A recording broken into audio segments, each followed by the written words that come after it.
So, hi everyone, welcome to the Finance Story LinkedIn Live series where we bring you interesting professionals to share their views, stories, interesting market insights, and also understand what are the current trends that we should really be aware of and tap into. So, today we have with us a super interesting person, Abhishek Gupta, who's a co founder of Pyrak Consulting. So, what is Pyrak Consulting and exactly what do they do? That's what we are here to understand, but broadly, it's a global advisory firm. So when I say interesting, that's because Abhishek and his team started this in 2021, and in approximately 4 years or so, they have achieved some amazing milestones. So to help you understand some figures that I've collated is they've achieved 6.8 million in terms of revenue in 2024, 12 million almost in 2025, and they're achieving and they're aiming to achieve almost 50 million in the next few years.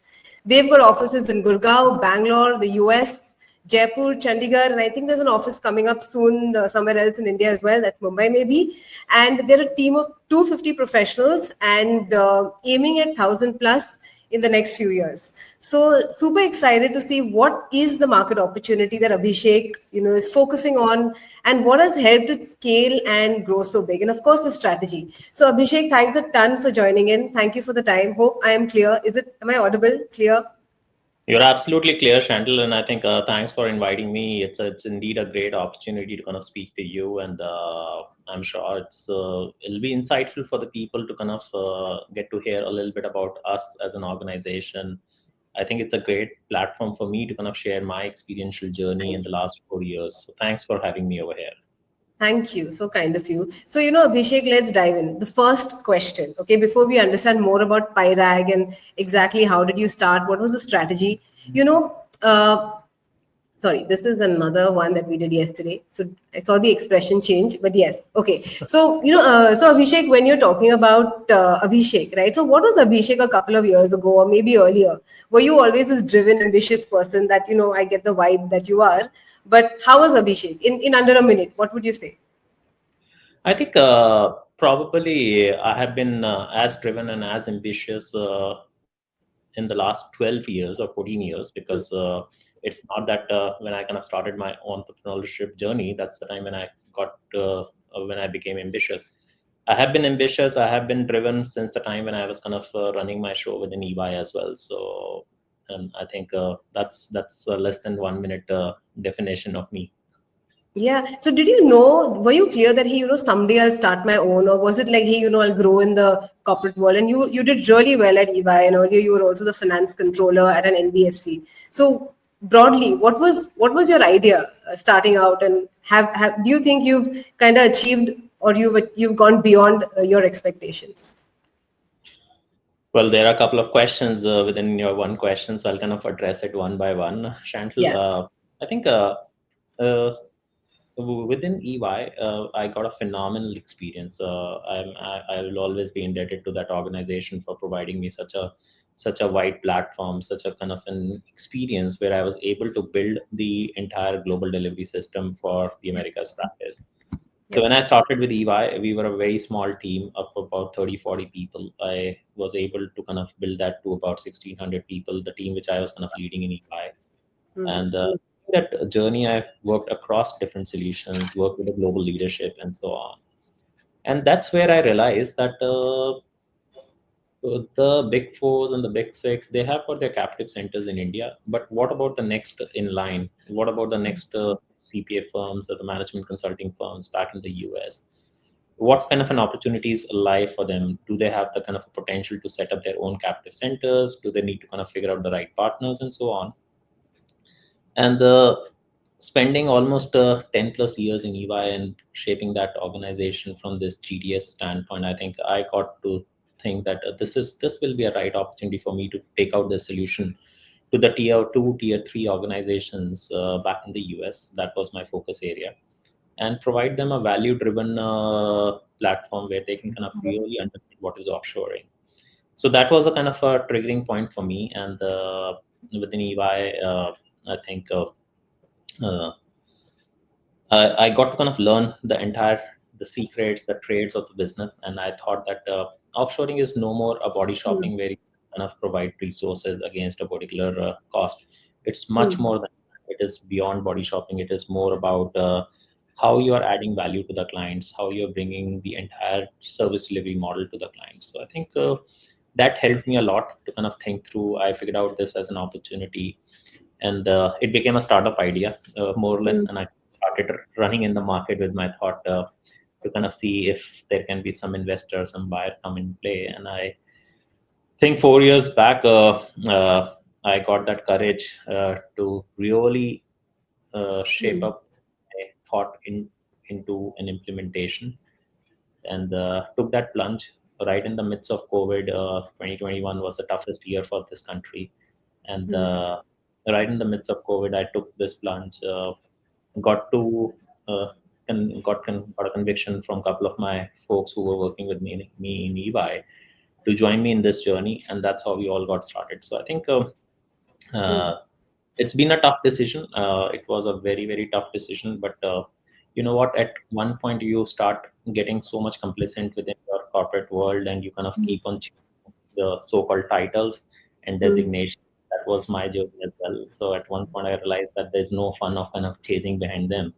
You need to kind of build something for yourself. So I think that was the starting point for me to kind of get into this. And Okay.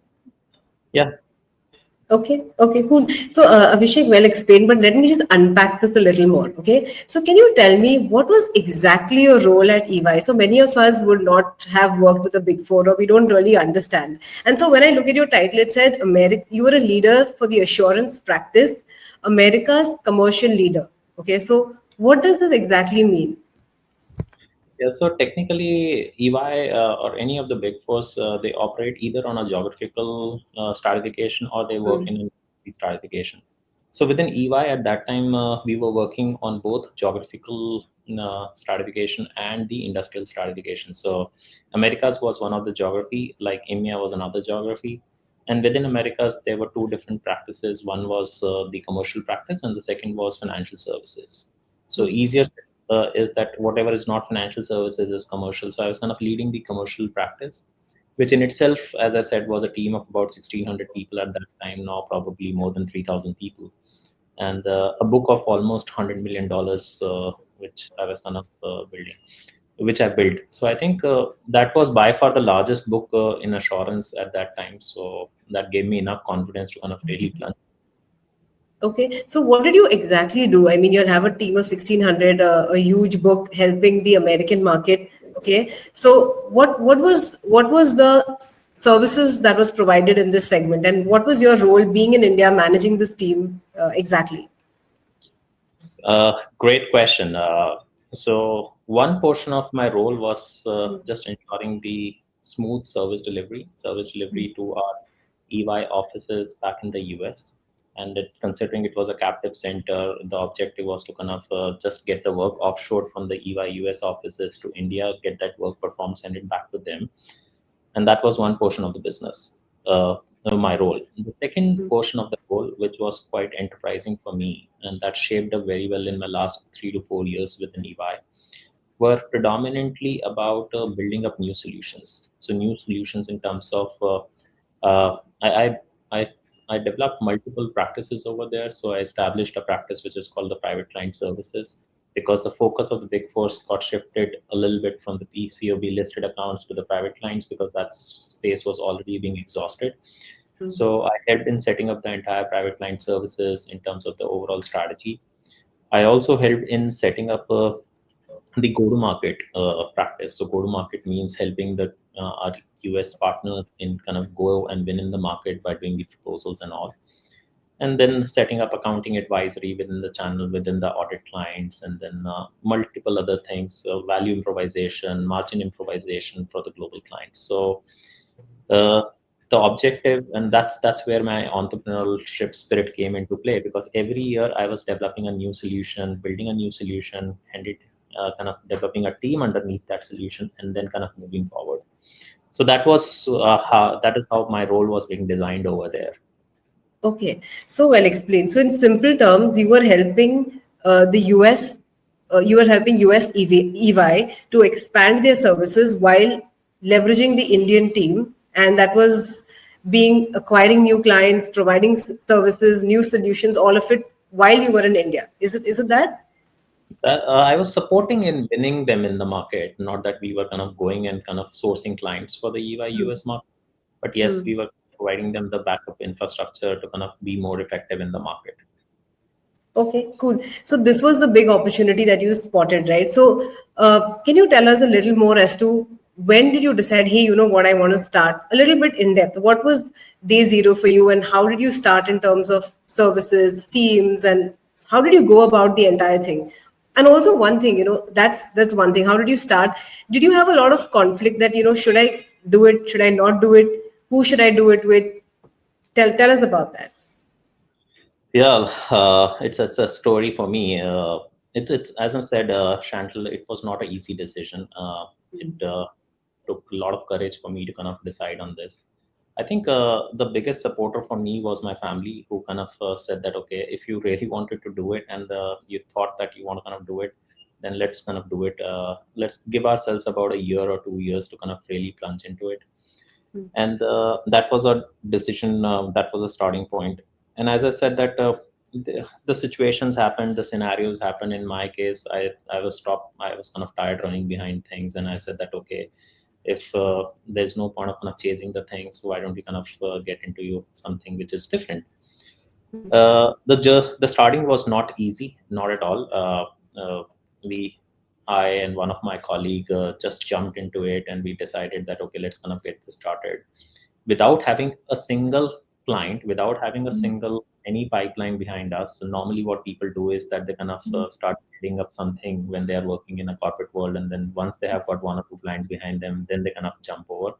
But in our case, we didn't had a single client. First 3 months were absolutely vacant, empty. Nobody knocked at our door. And we, coming from insurance background, we always thought that we were going to build an insurance practice. But you know what? The first client, first reference which came on our door was a risk management client, and they said that, Abhishek, do you think that you can do something on risk management? And we were confused that whether we can do it or not. But as you know, that the first customer who comes to your shop, you said, yes, we can do it, considering that you're in consulting. And that's how it happened with us. We said yes.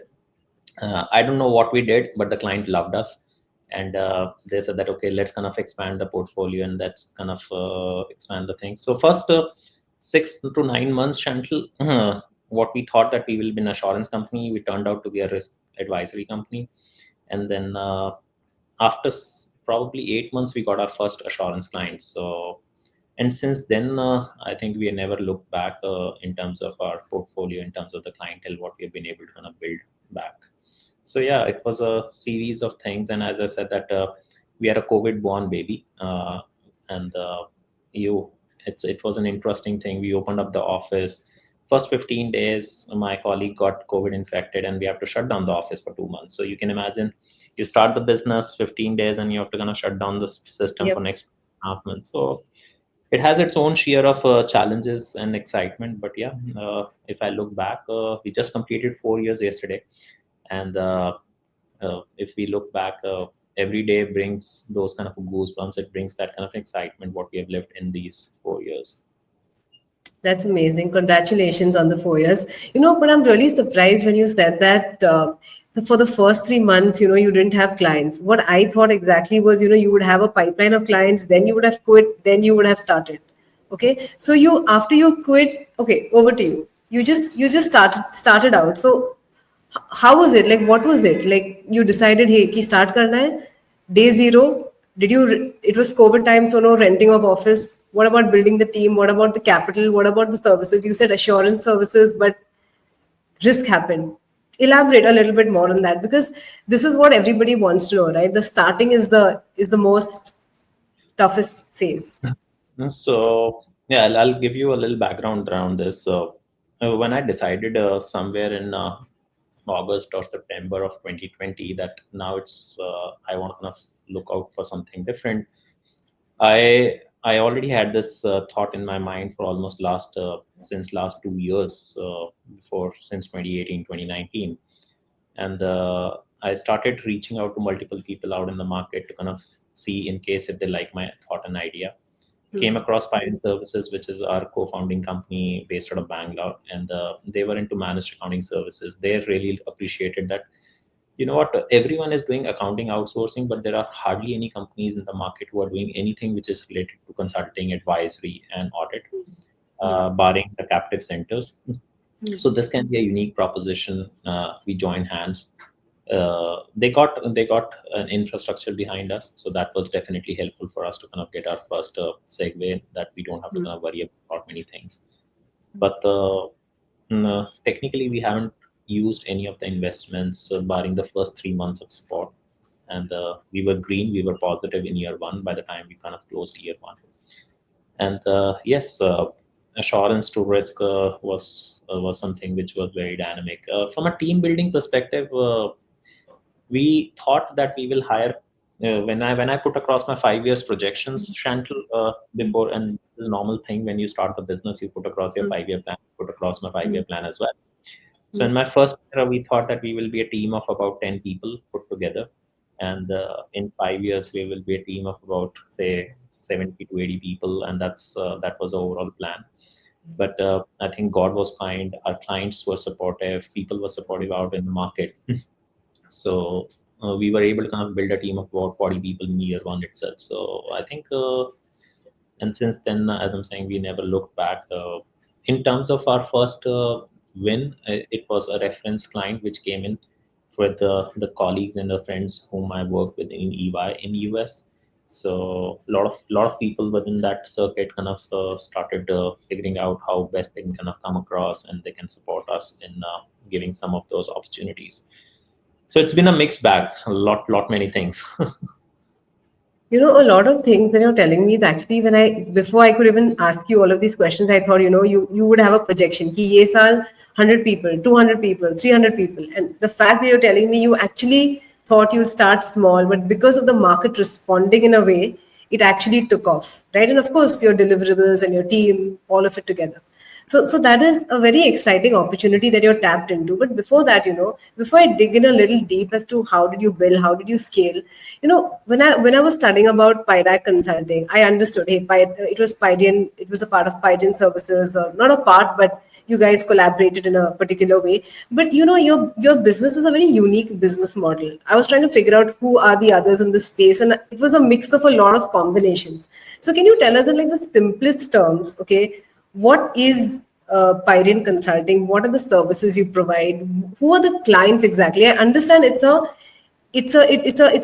consulting firm that serves the Indian market as well as the international market. So how do you do that, and what are the services in Yeah. the simplest form?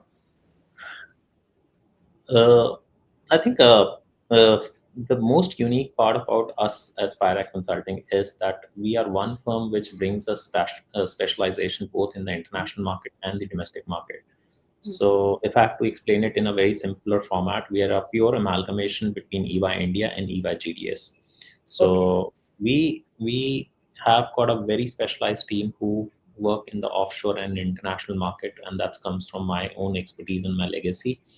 And technically, when I was setting this up, I was able to kind of get my entire team from EY who helped me in setting up the Americas practice to come and join me. So that team obviously brings that kind of experience behind them. So it was an easier visualization for us to provide it to the client. So we were able to kind of build that international practice. Uh, 2 years down the line, Chantal, I realized that within the India market as well, there is a lot of opportunity, because when it comes to the value driven service delivery, when it comes to delivery which is being backed up by technology, and getting the right talent, that's one of the things which everyone is navigating now across the industry sectors. And that's where I realized that Indian organizations have got very limited options.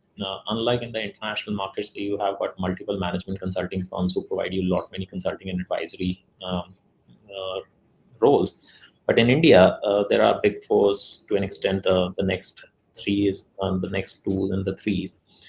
But technically, there are very limited options which are available for the market, and that's where I realized that this can be again a sweet spot for us to kind of get into the market and help the clients in getting to access the right talent. and we built up a very strong strategy. And I think when I say that, you know what, I saw an opportunity in the international market, I saw an opportunity in the India market, it's not something which I would be proud to kind of say that, you know, this is one of the ideas which it's only me who kind of thought of. It's something which everybody would have thought of when they've kind of started their own business or Hmm. venture. The interesting thing was that we were very strategic in terms of how we are going to kind of implement this thought. So the implementation of an idea is something which we kind of really emphasized, and what is going to be a strategy behind that implementation. Well, how we are going to kind of source the talent, because it's not easier for you to kind of source the talent both for the international market and the domestic market.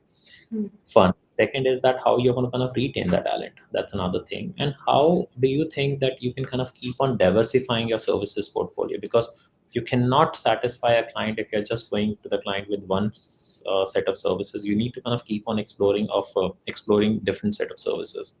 Hmm. And last but not the least is that how you're evolving as an organization when it comes to uh, building tools and technology behind each and every service delivery of yours. So I think that's these four things: getting the right talent, retaining the talent, providing value-added services to the client, diversifying your portfolio, and kind of blending innovation and technology in your service delivery. So I think we were instrumental in kind of shaping up all those four or five elements, which has helped us to kind of really shape up the idea. So idea Hmm. was not, I think the implementation is something which we are very proud of. Okay. Okay. Yeah, absolutely. The implementation and execution. So I just want to understand a little bit more. Okay, Abhishek. So if I say I have raised 100 million, or I'm a business which has say 250 crores in turnover, for instance, how can Pyrac Consulting help me? And I'm based say in Dubai. So where does Pyrac come into this entire picture? Yeah, I think we work with a couple of very large private equities and VC funds in terms of the Hmm. market.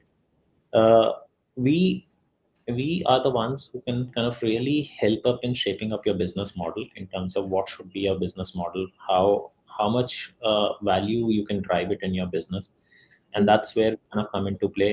Not that and we can make introductions to the VCs and the private equities in case if that is required, Hmm. and so that's the first step. And the second step is that in case if the company says that, you know what, I don't want to kind of go through the traditional route, I don't want to go through the venture capitalists and the private equities, and I Hmm. want to kind of get myself ready for an IPO in the next 5 years. So I think that's where we can kind of help and support the companies in terms of shaping up their entire journey for the next 4 to 5 years. So, but technically, but that's more for the MSME sector where we kind of bring our specialization in.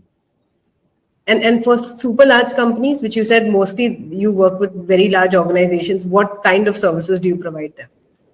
So in terms of services portfolio, our main services is definitely audit support in the international market, where our major focus is in the US market. The second bigger chunk for us is a portfolio of our advisory and consulting services. Within advisory and consulting, we do the risk advisory, which is a combination of your internal audits and your SOX 404 and your business process engineering and others. Then we do technology consulting. Within technology consulting umbrella, we have got three different ambits. One is cybersecurity. The second is emerging tech in terms of how we are helping in managing the risk within the emerging tech.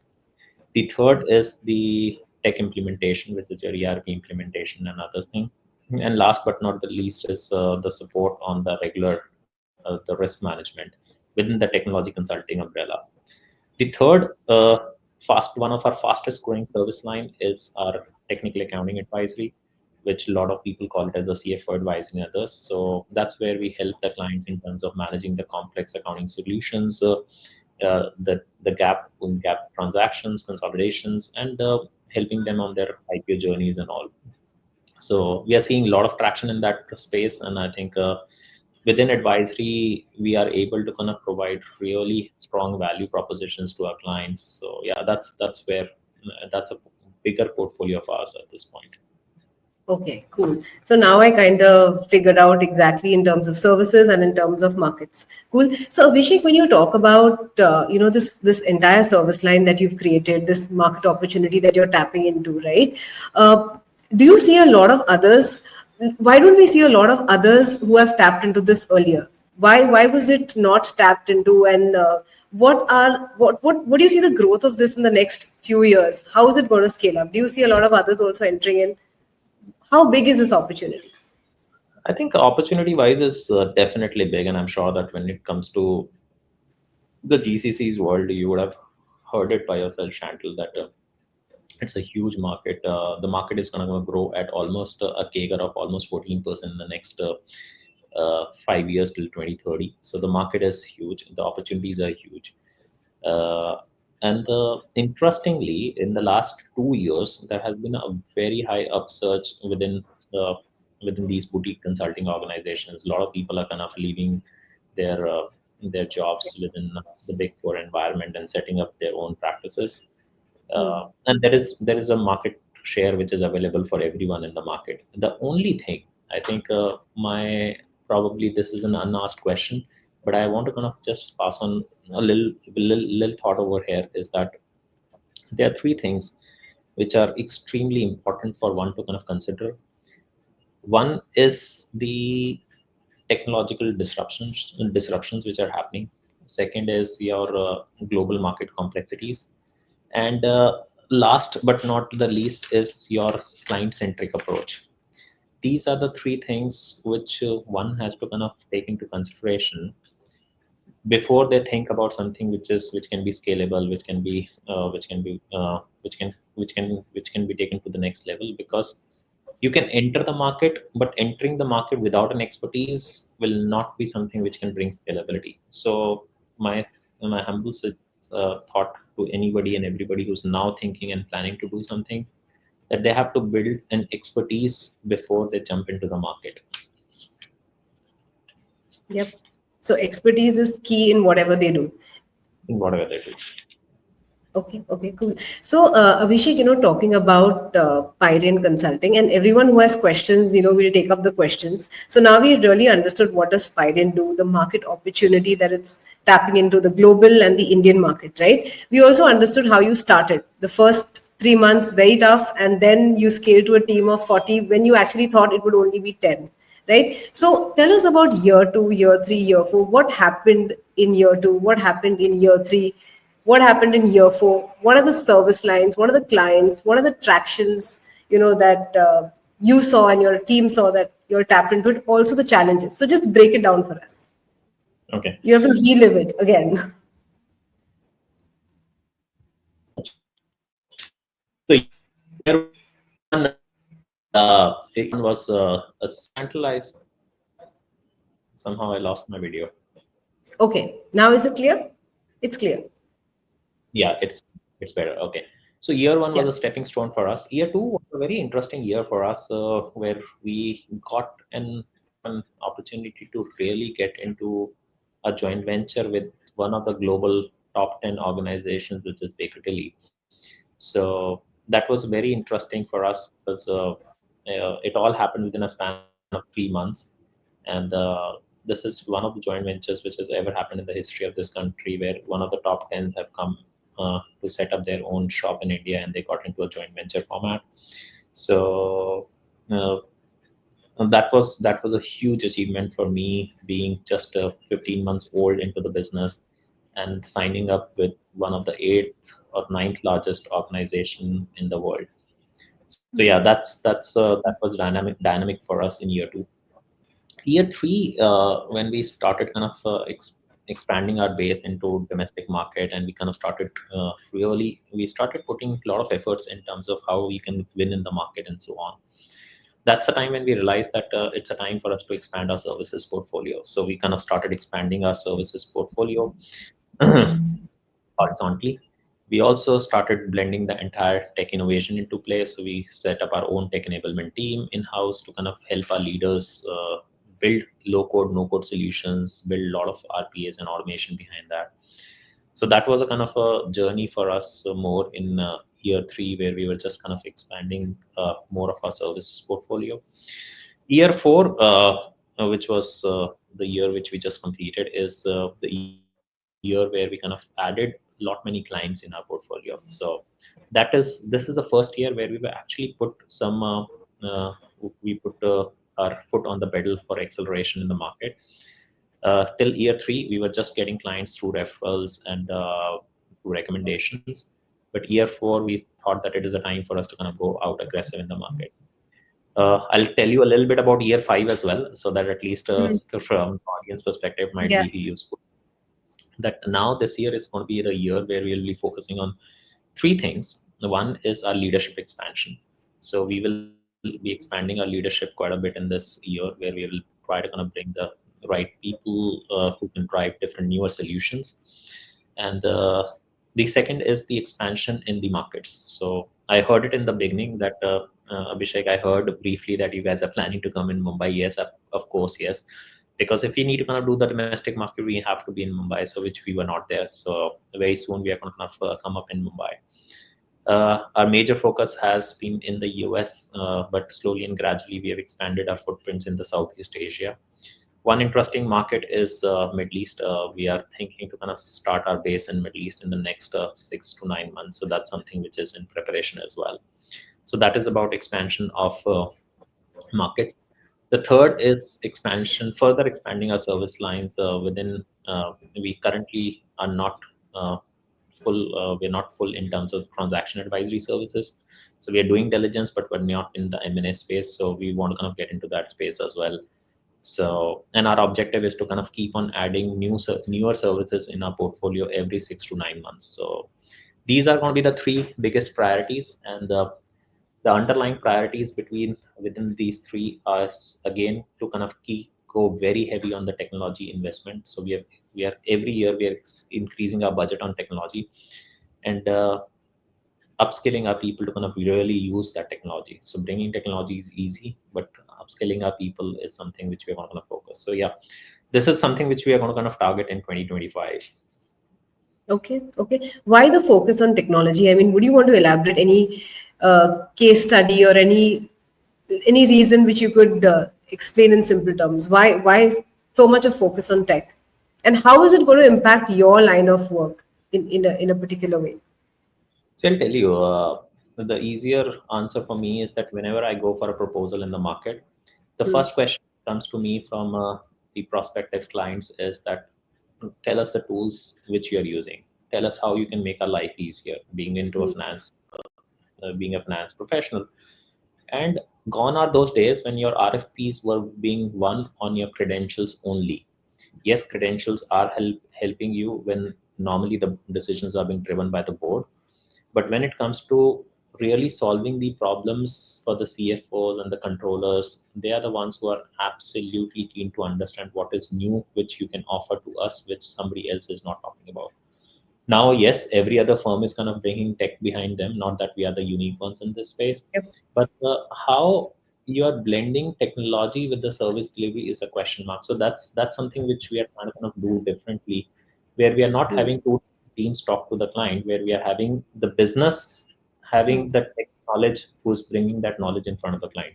So when a Hmm. business start talking the technology language to the client, it is a very different perspective. Wherein when a business and technology, two different teams talk to the client, it's a very different perspective. So I think that's where we are kind of working hard when it comes to tech.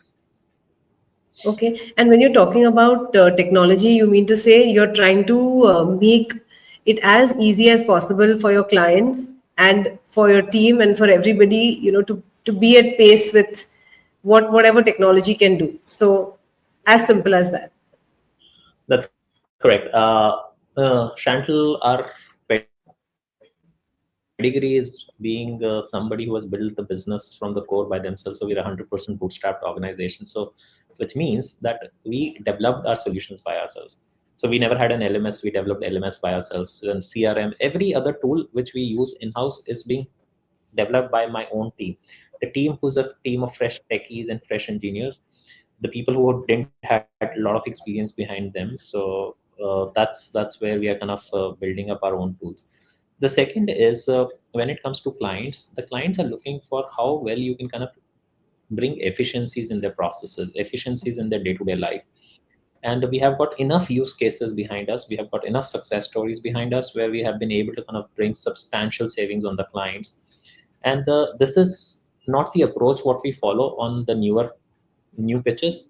We also bring the technological advancements and improvements by bringing in efficiencies on our existing clients. Now the clients, if you, the story gone are those days where the clients is going to kind of keep on renewing you year on year. Every year you have to put to the client that, you know what, I'm doing something different and I'm doing some different value proposition. So yeah, it's a very wider scope, be it RPS, be it AI, be it anything. So I think all those things requires a lot of research, a lot of innovation. And the beauty is that how many use cases you can develop, and our focus is to kind of keep on developing the use cases in the market.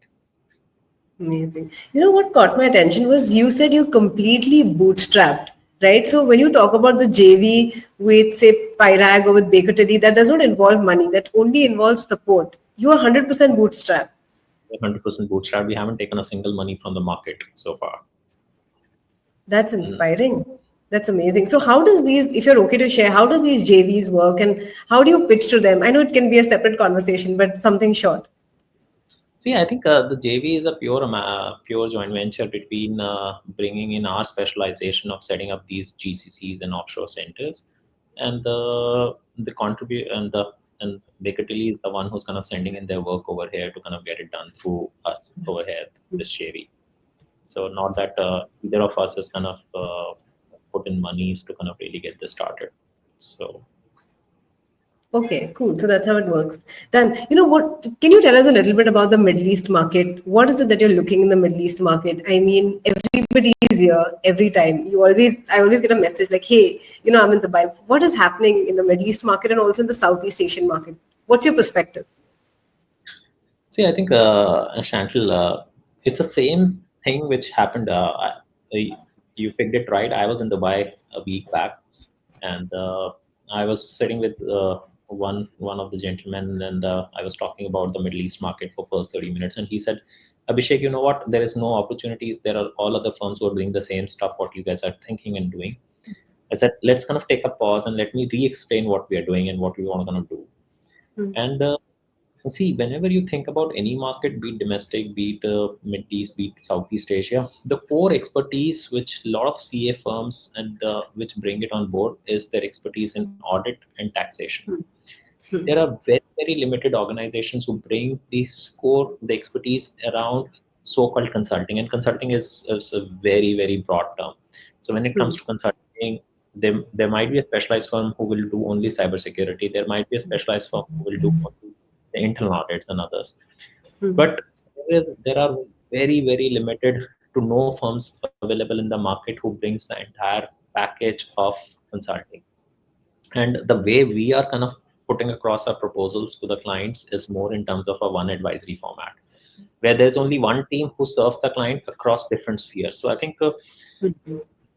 once I was able to kind of convince that gentleman after 30 minutes that, you know what, this is something what we're trying to kind of do. Suddenly the pitch changed from that individual and said that, yes, in case if you can do this, there can be an opportunity in the market. And this is exactly what we've been seeing in Southeast Asia. I'll tell you, Southeast Asia is a very interesting market in spite of the Hmm. price point. Not that Hmm. we are competitive on price points. We Hmm. do price points are at times similar or higher than the internal market within Southeast Asia, uh, Hmm. with an exception of Singapore. If I Hmm. go into Indonesia, Malaysia, and others, that's where our price points are same or probably higher, 5 or 10% higher. But still, clients are okay to kind of get the work done because of the fact that they have not seen this kind of a quality and a value what we're trying to bring it on board. Hmm. So gone again, if you're looking for the right clients and if the clients brings the right thought that their decision point is not only the cost arbitrage, their decision point is the value and the talent arbitrage. That's where the firms like us can have a play over there Okay. in that market. Interesting. So basically, you bring in a suite of services, whichever what your client needs. They don't have to go for some services to another firm. You've got leaders in specific service lines, and that's how you serve them. That's the format. Absolutely. Okay. And to rewind a little bit, you didn't start with this idea. You started also with this idea that you're going to provide. No.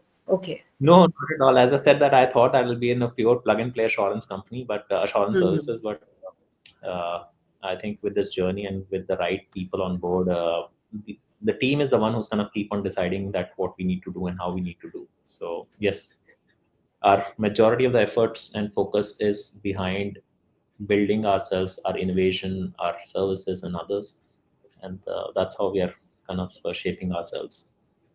Interesting. Okay, so I understand right now. What are the challenges that you face? Like you need leaders in different service lines, and you are growing horizontally, vertically. So, what are the challenges your business face, and how difficult is it for somebody else to start something like this? Like, and that you're bootstrap. What? How can someone start something like this? This is great. Yeah, I think your question has an hidden answer within that question when you said that, Abhishek, you need to find the leaders, and the I think this is one of the biggest challenge for us. Had it been that we would not have been bootstrapped, it would have been easier for us to kind of go out in the market aggressively and kind of got the leaders behind us. But in our journey, the people who have come in the leadership roles and the people who have been part of us are the ones who actually wanted to do something very different for themselves, who are the ones who really want to kind of come out of that, come out of their existing comfort zones or that entire bigger organizations. And they wanted to kind of create their own autonomy. They want to kind of create their own personal brand in the market. And they are the ones who want to kind of make a difference in the market. So Hmm. when anybody brings that kind of a mindset, which how I see is somewhat an entrepreneurship mindset. If Hmm. you have an entrepreneurship mindset, then you can take this bolder decision, because still we are not one of the top organizations, but it see, leadership is all courage. It's a Hmm. courage. So it's all about that, and the people who are able to kind of build that courage, who can bring that thought process, can take that plunge and can be part of this journey. So I think for us, it's always been challenging for to kind of convince people, you know what, this is going to be interesting, and this is going to be is going to be very fulfilling. So I I have myself has kind of been into that leadership role within EY, but I think this fulfillment is unmatchable, Chantal. This is something which not only me, my entire leadership team, in fact, my management team experiences it on a daily basis. Because if I look back, we have got almost 30% of our entire population, which is managers and above, and this is one of the set of people whom I'm extremely proud of, because these are the people who have actually built this organization, and they are the ones who have come and who have joined us in the first year and second year, where you won't believe we didn't have the money to even offer it to them, that you know what, we can give you 20% hike, 30% hike. People have come at flat. That's how we have built this organization. People have come at flat, and they have kind of come up with that spirit to kind of do something which is going to be very unique, and that's going to be very fulfilling for them. So I think till the time you don't have that kind of a mindset, you cannot kind of really make the cut. But slowly and gradually, people have started understanding, yes, this can be another opportunity, and the firm is kind of can give you that platform. So we are absolutely open for anybody and everybody whosoever has that kind of a mindset to do something for themselves. And are you hiring right now? What is your hiring strategy? What are you looking for in specific? Do you hire only from the big four, or tell us? See, hiring strategy is interesting. We definitely hire from the big fours, to an extent from big six as well. But 80% of our team comes from these five or six organizations. In terms of hiring at this point of time, considering that we are in the midst of this couple of busy months, but post April again we'll open up, and we have got a strong pipeline to kind of hire. Last year we had about 100 odd people who joined us. Wow. This year again we are targeting to hire at least 200 plus people, and that hiring is becoming easier for us, Chantal, to be honest, because now people have started seeing us as one of Yeah. the value uh, the valued employers in the market.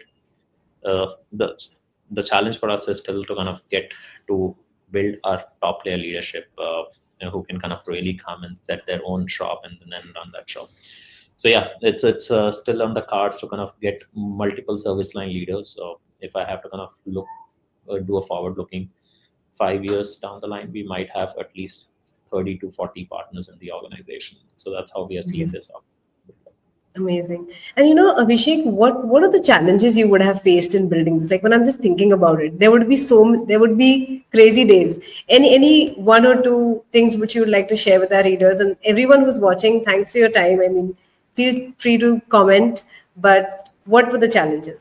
Yeah, I think I remember one of the stories, and it's a very interesting story. Year one, when you're new, Hmm. was a client who came to us and he said that, Abhishek, can you do this for us? And I said that it doesn't appear to be right to me. Correct.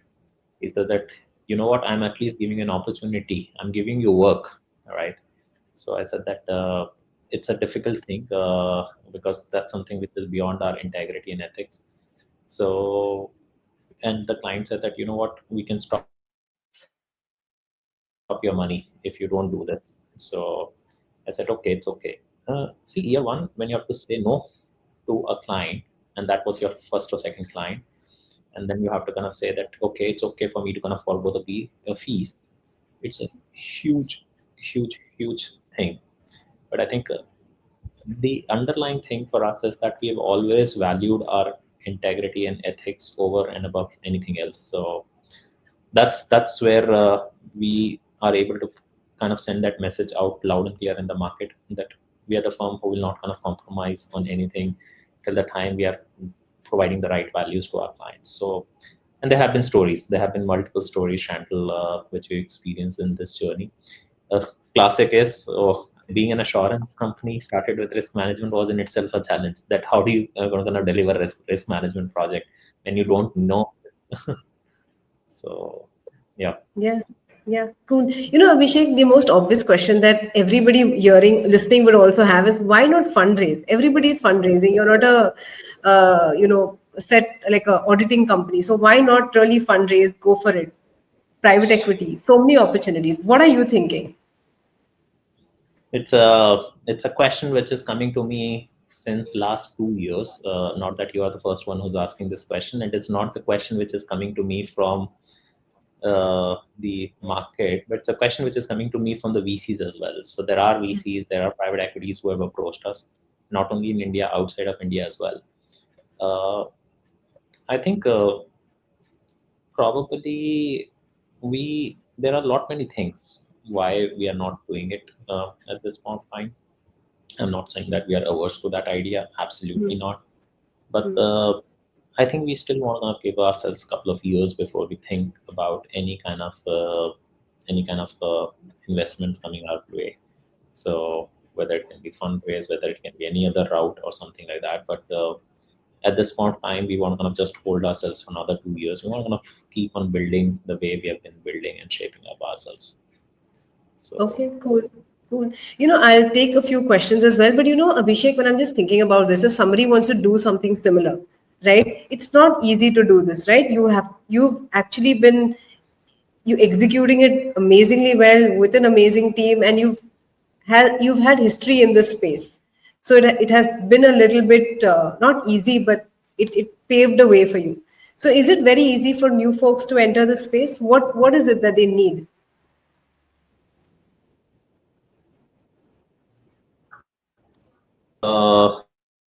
Yeah.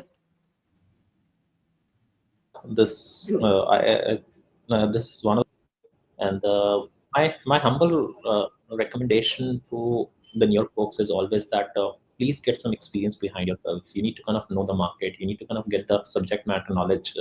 And as I said, that without any expertise, without any knowledge, you can you can definitely build something. I'm not saying no, but Hmm.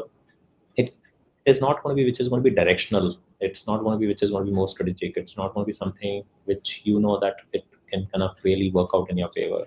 Hmm. So my two pieces are: one, definitely have some experience, work somewhere for 5 to 7 years before you even think about it.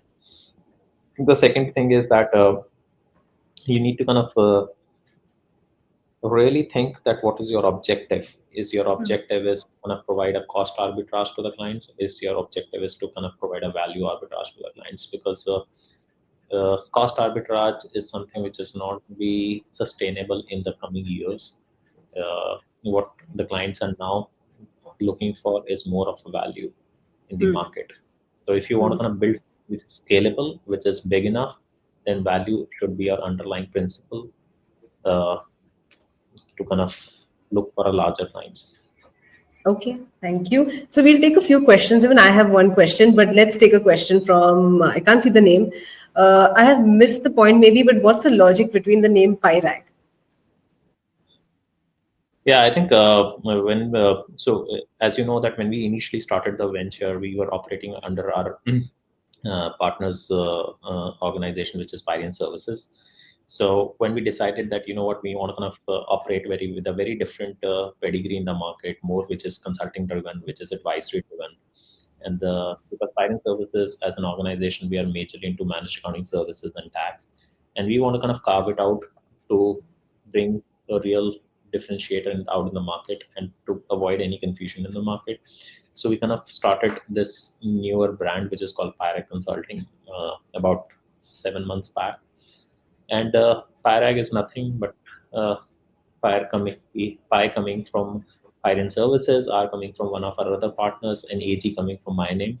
So we have gone very traditional, like any of the big fours and big six have got their names, so which is majorly being named after the founders. So that's how we have named it.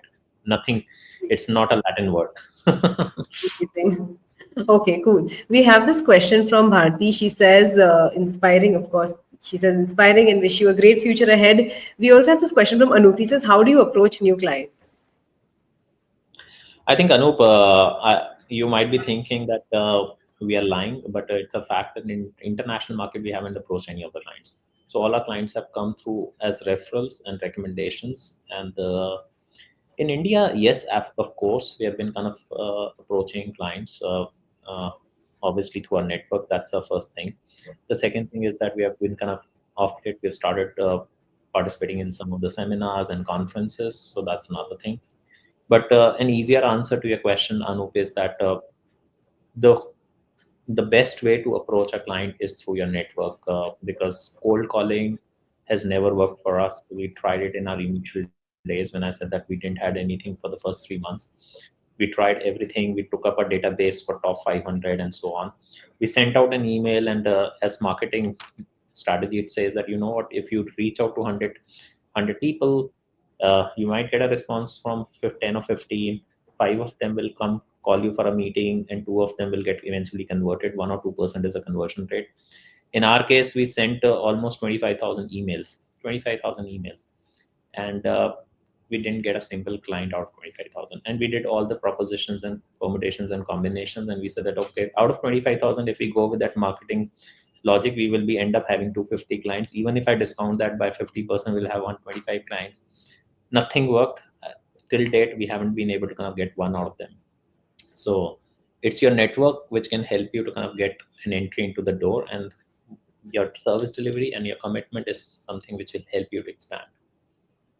Amazing. That's very insightful. Cool. So, okay, so I also have this question. Okay, everyone's talking about the US market, US market. Everyone is saying, hey, you know what, India US corridor, we should tap it, technical accounting. What exactly is happening on the ground level in the US? Like, you would have a complete view to it. What's happening there? Why are they looking at, India or somebody else delivering services for them? And what is technical accounting advisory? Exactly. So the first question is that why US is looking at India as a hub or a center for delivery. Of course, it's not something which US has started looking at us now. At India has always been a favorable country when it comes since last 25, 30 years. It started with the entire IT services. Now it has got evolved into accounting and the other underlying services within the finance world. And India is still one of the biggest GCC center in the world, being followed by other countries in whether it is Poland and others. But the fact is that India is always going to be favorable because of two or three aspects. One is the growing economy. Second is the talent quality. The third is the language preference. Done. So, yes. Sorry, I was explaining Yeah. technical accounting advisory. So technical accounting advisory is a combination of uh, fewer the services like complex technical accounting solutions, be it accounting for business combination, ESOP, goodwill impairment, and others. The second is your expertise in terms of the gap conversions, US gap, IFRS, Ind AS, and others. The third is helping the clients to kind of get ready for their audits and others. Fourth is helping the clients on their IPO journeys, listings, and other. And last but not the least is the overall financial reporting gambit. How you're going to help the clients in the overall financial reporting, validations, and others. So anything which is the next step after transactional accounting. Once you're done your debits and the credit, what comes next in the bouquet of the CFO and a financial controller? That's what is technical accounting in Yep. a layman words. Yep. Thank you so much. So I think Abhishek, I've asked you so many questions, and thank you so much for answering each one of them with so much of honesty and, really explaining them to me. So what is your closing message to all of us, who are excited about, the rising opportunities for finance, accounting, tax professionals? What would be your closing message? And you've told us about your plans for the next few years, but anything else you would like to add? I think no, one of the things which I've realized is that there are two things which are which are pivotal for this entire service delivery business what we are in. One is the client, second is the talent. So both without them you cannot survive and you cannot Hmm. work. Hmm. Uh, my message to everyone or my suggestion to everyone is that when you are serving clients, you have to be absolutely honest to the clients. You Hmm. cannot serve a client if you're not being honest to the client, be it your specialization and expertise about a particular service delivery, be it timelines, be it providing them the right quality models. And so that's my first thing. When it comes to client, you have to be honest in terms of what you're delivering.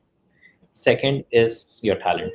When it comes to talent, the most important thing is that what kind of a cultural ecosystem what we are bringing and building it in and around them. For an organization like ours, where majority of the people are coming from big fours, Yeah. our infrastructure is not at all comparable to one of the any of the big fours or the big six. But what is something which is going to be a binding force for them to kind of stay alongside with us and to be committed to our purpose? I think it is something which is the cultural ecosystem, and I'll share one thing with you. Hmm. It's also very interesting. What I believe is that when I set up this business, we figured out our purpose statement. We never figured out our vision statement. And Hmm. our purpose is that inspiring people to do things that inspire them, which means motivating Hmm. people to do things what motivates them to do. And Hmm. initially, when I was kind of interviewing people in my first year or second year, everyone used to ask me, Abhishek, what is your vision? How do you think that this organization is going to kind of build up? And I was kind of taken aback. I said that I've never thought about a vision. I always Hmm. thought about why I'm doing what I'm doing. Yep.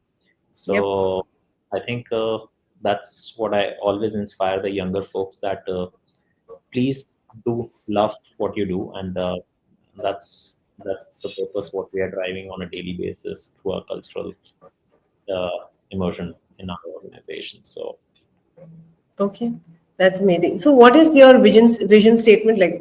If you want to close with that, what's your vision now we statement? now we have decided our vision statement about a year back. It's we want to be a market leaders in terms. We want to be the market leaders in a in the global markets with a very distinctive service delivery. So, uh, if I have to kind of really read it out, to be the market leaders in uh, in providing a distinctive service delivery to the global clients. So, distinctive service delivery is a classic. So, whenever the word global comes, the word global comes with the fact that you're an offshoring company. No, Hmm. global, you are an organization which is capable of serving clients across the globe, and India is part of the globe. So Wow. that's where we think that it is important for us to build all these specializations which can serve any market in the world, and how distinctively you're serving those clients, be it through your package of service offerings or through your package of the team composition. So that's Hmm. something which we want to kind of create our space in. Amazing. What is Abhishek's role in the what do you do? What is your role in the organization? This is my last question, but I had to ask you this. I think the my role is my main role is innovation, and I love innovation. I've been innovating things. I've been solution orientation, figuring out new solutions, figuring out different opportunities. So, and empowering my team to do things what they want to do. So I think my role is purely solution orientation and empowering my team, giving them that space to kind of build something which can be instrumental. Yeah, cool. Thanks a ton, Abhishek.